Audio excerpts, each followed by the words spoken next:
Shri CVM മാണിമേൽ വീണ്ടും ആഞ്ഞടിച്ചിരിക്കുകയാണ് വെള്ളാപ്പള്ളി നടേശൻ.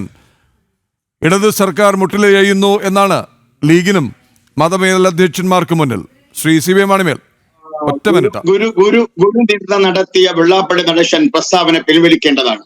ഇത്തരം പ്രസ്താവനകളെ കൊണ്ട് ജനങ്ങളെ ഭിന്നിപ്പിക്കാൻ കഴിയില്ല. സാക്ഷരത കേരളത്തിന് എല്ലാ വിഷയങ്ങളും ബോധ്യമായിട്ടുണ്ട്. ഒന്നുകൂടെ പറയും, സമ്മർദ്ദ രാഷ്ട്രീയം മുസ്ലിം ലീഗിന്റെ ലക്ഷ്യമല്ല. മുസ്ലിം ലീഗിന് മുഖ്യമന്ത്രി ആയാൽ എന്താ ആകാശം ഇഴിഞ്ഞു വീഴുവോ? പക്ഷെ ഞങ്ങൾ സമ്മർദ്ദം ചെലുത്തുന്നവരല്ല. കേരളത്തിലെ ജനങ്ങൾ വിചാരിച്ചാൽ മുസ്ലിം ലീഗിന് മുഖ്യമന്ത്രി പദം ലഭിക്കും. കാരണം മുസ്ലിം ലീഗിന്റെ ഭരണം എന്നത് ജനങ്ങളുടെ നന്മയ്ക്ക് വേണ്ടിയാണ്.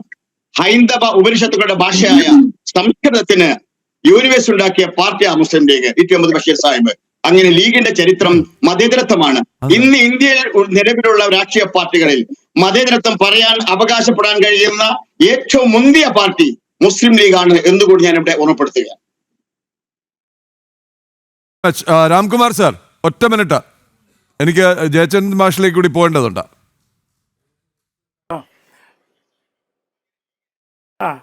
ഞാൻ ഒരേ ഒരു കാര്യം മാത്രമേ പറയുന്നുള്ളൂ. ഇവിടെ വിചിത്രമായ ഒരാവശ്യം ലീഗ് നേതൃത്വം ഉന്നയിച്ചുകൊണ്ടു.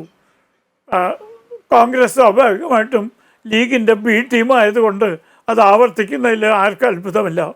വെള്ളാപ്പള്ളിക്കെതിരായിട്ട് കേസെടുക്കണം. ഏത് വകുപ്പ് അനുസരിച്ചാണ് കേസെടുക്കുന്നത്?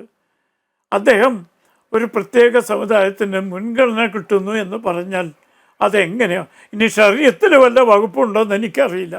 അങ്ങനെയാണെങ്കിൽ എനിക്കൊരു ചെറിയ അഭിപ്രായമുണ്ട്. ശ്രീ KT ജലീൽ അടുത്ത കാലത്തൊരു അഭിപ്രായം പറഞ്ഞു.